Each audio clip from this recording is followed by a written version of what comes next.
Today we're going to learn what the difference is between equiangular and equilateral polygons.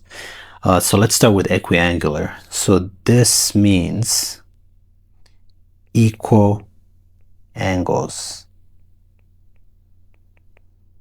So if we have say a triangle like this, it's not a perfect triangle. Let me redraw that.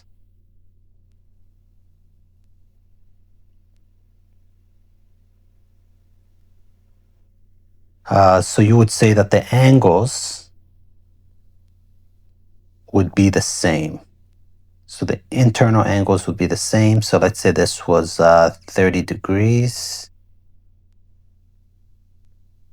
This would also be 30 degrees. And this would also be 30 degrees.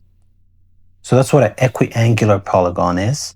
An equilateral polygon is equal sides. So using that same example, let's say this was 3 centimeters. This would also be 3 centimeters. And this would also be 3 centimeters. So that's a quick lesson on what the difference is between equiangular and equilateral polygon. I hope that was helpful. Please subscribe, like the video, and comment.